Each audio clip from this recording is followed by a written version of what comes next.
Praktik curang di tes masuk PTN. Dari tahun ke tahun, kasus kecurangan mewarnai penerimaan mahasiswa baru di perguruan tinggi negeri. Modusnya pun semakin canggih.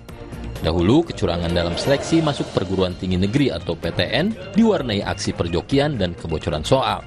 Kini, di era teknologi, para pelaku menggunakan peralatan digital yang semakin canggih sehingga bisa lolos dari pemeriksaan, mulai dari penggunaan kamera kecil di behel gigi hingga dikerjakan secara remote.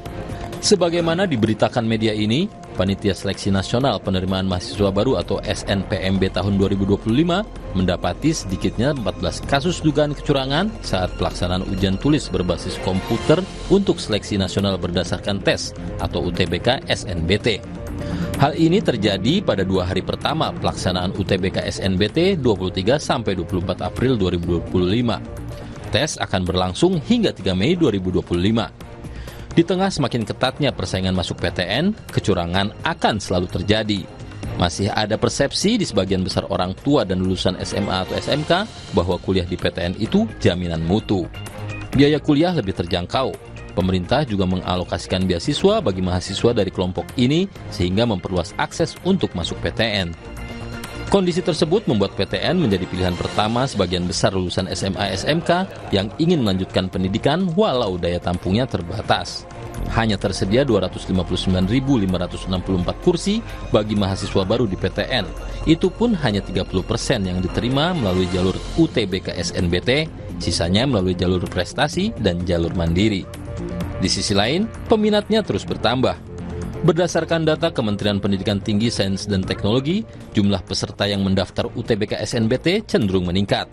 Pada 2024, terdapat 785.058 peserta dan tahun ini menjadi 860.976 orang. Panitia menyadari potensi kecurangan demi dapat lolos tes masuk PTN tersebut. Berbagai langkah antisipasi pun dipersiapkan. Namun, upaya-upaya yang dilakukan mulai dari mengatur soal ujian agar tidak sama, memperketat pengawasan, hingga menggunakan teknologi canggih untuk mencegah kecurangan, ternyata belum cukup. Seolah berlomba kecanggihan teknologi, ada saja pelaku yang bisa menerobos sistem yang ketat ini. Dengan begitu, ada tantangan untuk meningkatkan mitigasi dan memperkuat sistem yang ada agar dapat menjaring calon mahasiswa baru secara berintegritas. Dalam jangka panjang, pencegahan juga harus dilakukan mulai dari hulu, terutama di sekolah yang seringkali masih menjadikan jumlah siswa yang diterima di PTN sebagai tolok ukur kualitas sekolah. Peran negara juga penting untuk mengatasi masalah ini dengan memastikan setiap warga negara berhak dan dapat mengakses pendidikan tinggi. Subsidi dan bantuan keuangan juga perlu diberikan kepada mahasiswa di perguruan tinggi swasta yang biaya kuliahnya cenderung lebih mahal dibandingkan dengan PTN karena minimnya peran negara.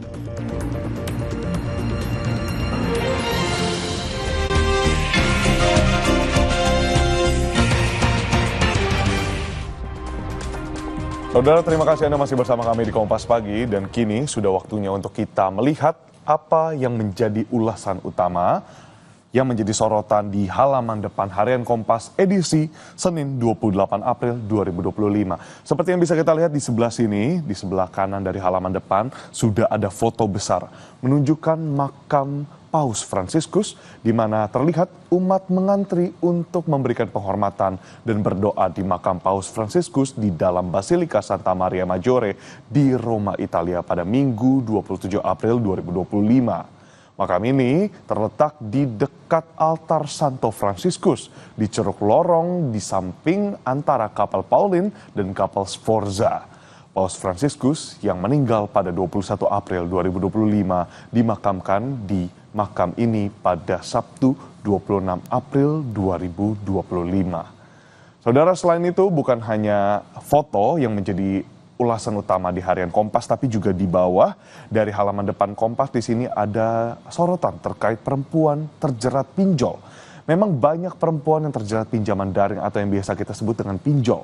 Masalah baru bermunculan akibat pinjol seperti meningkatnya kekerasan terhadap perempuan, bisnis pinjaman daring atau yang kita kenal luas pinjol yang marak memang sejak beberapa tahun terakhir seringkali menimbulkan masalah ekonomi dan juga kemanusiaan di masyarakat, terutama di kalangan perempuan kepala keluarga.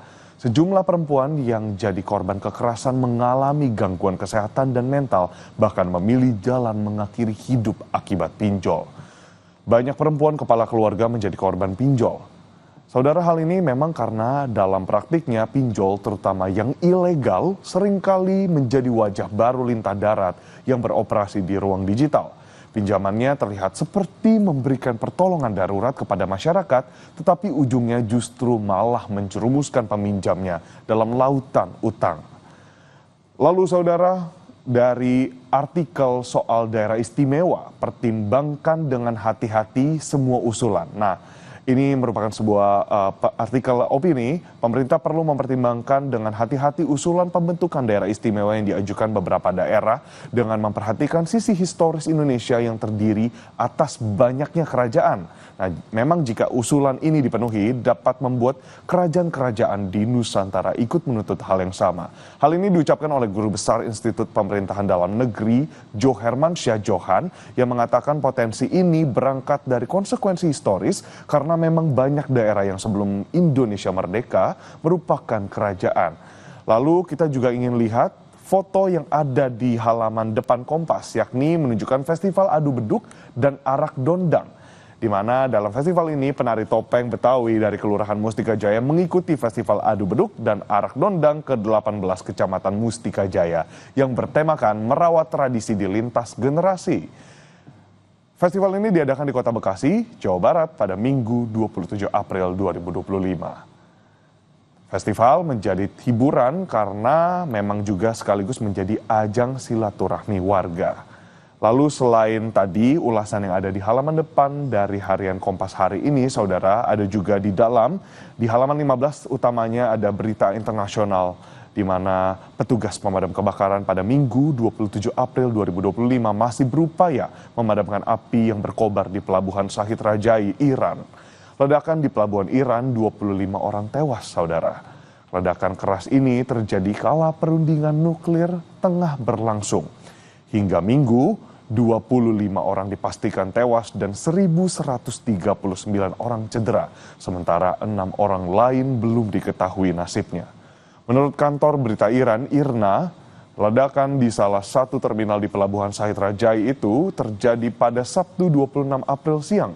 Setidaknya 300 orang mengalami cedera ringan dan sisanya cedera serius sehingga harus dibawa ke rumah sakit di sejumlah provinsi di sekitar Hormozgan. Bahkan, saudara, ada yang harus dibawa ke Teheran. Berita-berita tadi yang sudah saya jelaskan kepada saudara sekalian dapat dibaca selengkapnya di harian Kompas edisi hari ini, Senin 28 April 2025 atau secara daring melalui kompas.id.